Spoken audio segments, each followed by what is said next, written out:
Hey, what's going on, YouTubers? This is Altered Tech, and I'm back again with another video. And in front of me is the Moto Z2 Force, the Moto E5 Supra, and the OG Moto X Pure Edition.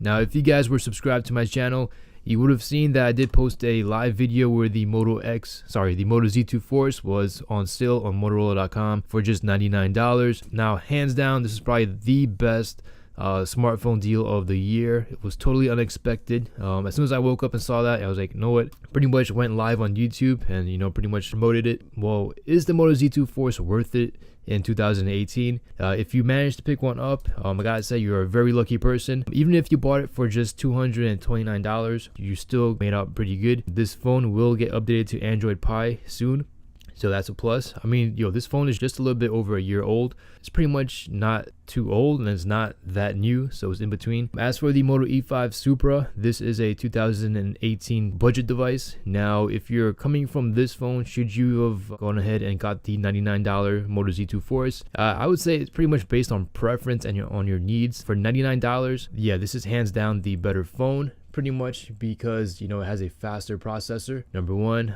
better camera, and you do have the Moto Mods. You just snap on the battery mod for added battery life. But for these 2018 Motorola devices, I gotta say I do love the 18:9 aspect ratio. If you don't know what that is, that means that the height of the phone is twice as much as the length of the phone.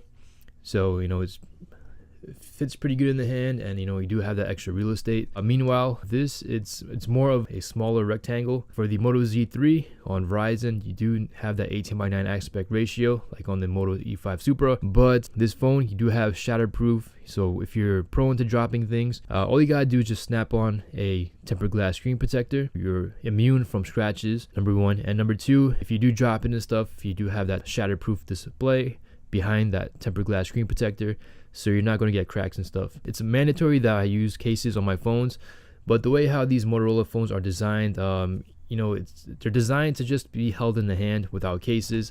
Now, I do have a Moto X Pure Edition case.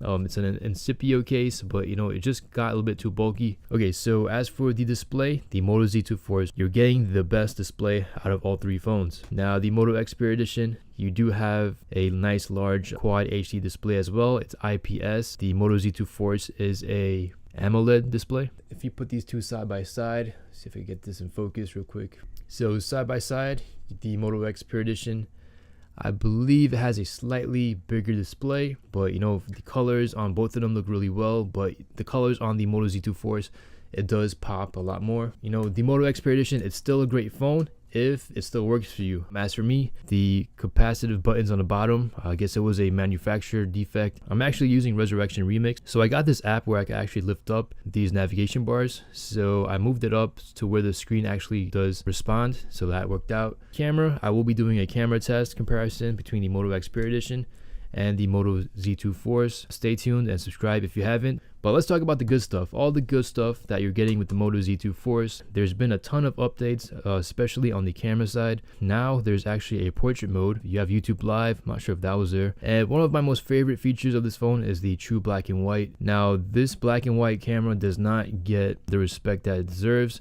It actually shoots video in true black and white. So how does it do that? It has a monochrome sensor. And since it's a monochrome sensor, it actually gets in more light than the normal color sensor. I'm surprised Motorola didn't really actually try to sell that. There's some DSLs out there that actually just shoot in just black and white with a monochrome sensor, and people actually buy them. So to have a monochrome sensor in a smartphone, I thought it was pretty cool. When you're going out and stuff, you could, just pretty much have your own monochrome Instagram page, which I might create. It looks pretty sharp. Everything looks pretty good. I mean, it's a great camera. I know for the Supra, it's not bad and it's not good. It's just decent. So if I were to take a photo of this one, now it's not as sharp. It's not as sharp as my Moto Z2 Force, but it still does a pretty good job when you have once you have decent light. The same goes for the Moto X Pure Edition. This has a really good camera sensor. It has 21 megapixels in this sensor. Most manufacturers actually drop down the megapixel count so they could focus on the pixel quality and get better low light performance. So I'll be doing some daylight testing between the Moto X and the Moto Z2 Force. Like I said earlier, just make sure you're subscribed. And some of you guys and girls out there might prefer the fingerprint sensor being on the front, because a lot of us have our phones laying down, and sometimes to unlock it, all you gotta do is simply just, place your thumb in the front. Meanwhile, with the Moto E5 Supra, you just gotta pick it up and, swipe on the back.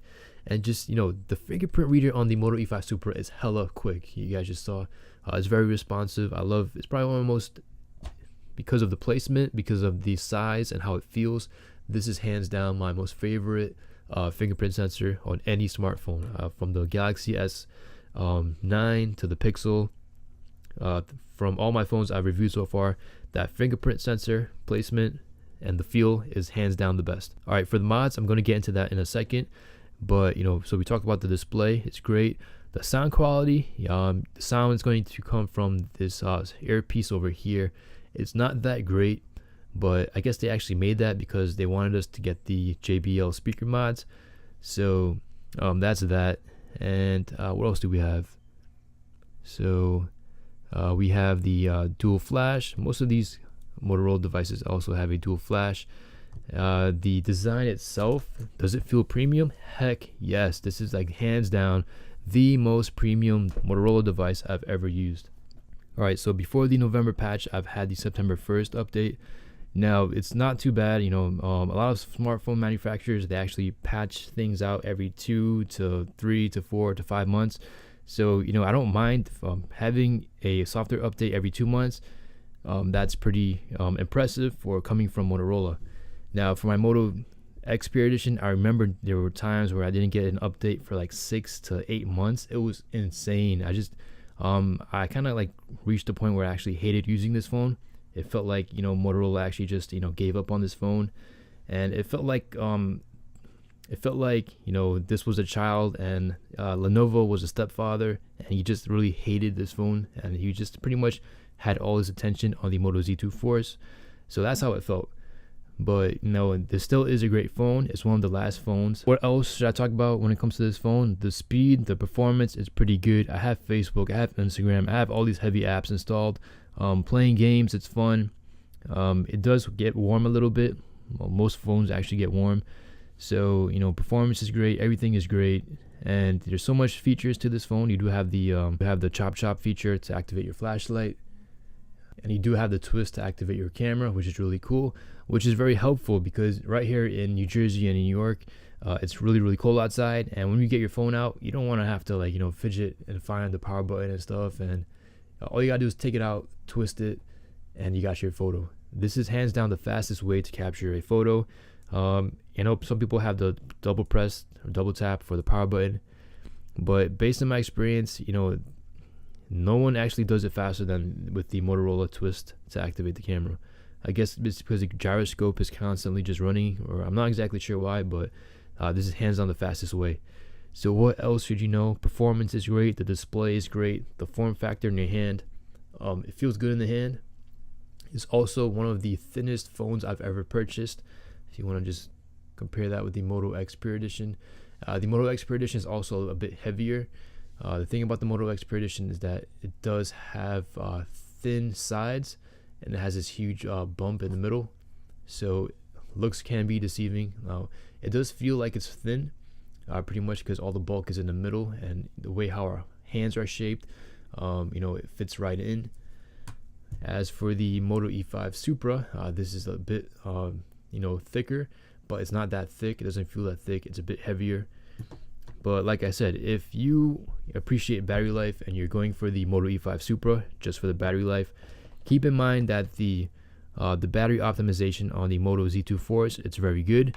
And if you could get this battery mod, it's about $40 right now, I believe, and you just attach it, you're going to get at least 2 days or even more. Compare this to the Moto E5 Supra, you could probably get the same amount of battery life, if not more. So for $99, you guys are getting a definitely a good steal. And the thing about this, the cheapest that I've seen this price for the Moto E5 Supra is $130. So for $99 plus $40, for just $10 more, you're going to get, you know, the same battery specs, well, battery performance with these two devices. Okay, I think now would be a good time to talk about the mods, bring in the big dogs. So the Moto Mods, what do I have to say about that? The InstaShare projector, if you guys haven't seen my review, my full review, go ahead and check it out. It's in my YouTube channel. Check out my Motorola playlist. This device, it's pretty freaking awesome. It's all right. So if you check out those projectors on Amazon or, you know, Best Buy and stuff, yes, you're going to get most likely better contrast, better colors. The thing about this, it's portable. If you're on the go and stuff, I don't know, man, say you're like in the army and stuff, you gotta, like, you're always traveling and stuff, or maybe like you're always, you know, jumping from hotel to hotel, or you're always going internationally, and you know, some international hotels don't even have TVs and stuff. You have this Moto Mod. You could basically just, you know, attach it to your device, watch YouTube videos, Netflix videos. The quality better than what I would expect. Movies, it's very enjoyable, especially, you know, I was watching American Horror Story, and the quality on this was pretty damn good. If you guys want to check out the battery life, all you gotta do is press this button on the bottom here, the light turns on. So you're getting basically a mini theater for your device. All right, so what I'll do is I'll connect this with my Sony soundbar, and I'll get that extra bass, that theater type sound experience, and it just makes, you know, watching movies and stuff from Netflix on my ceiling, it's a wonderful experience. Like, you know, just being able to lay down on your bed and watch a movie on your ceiling, like, there's no experience like it. So let me know down in the comment section. This is Alter Tech. If you have any questions about the Moto Z2 Force, also, you know, hit me down in the comment section. Hope you guys have a great and blessed day. This is Alter Tech signing out. Peace.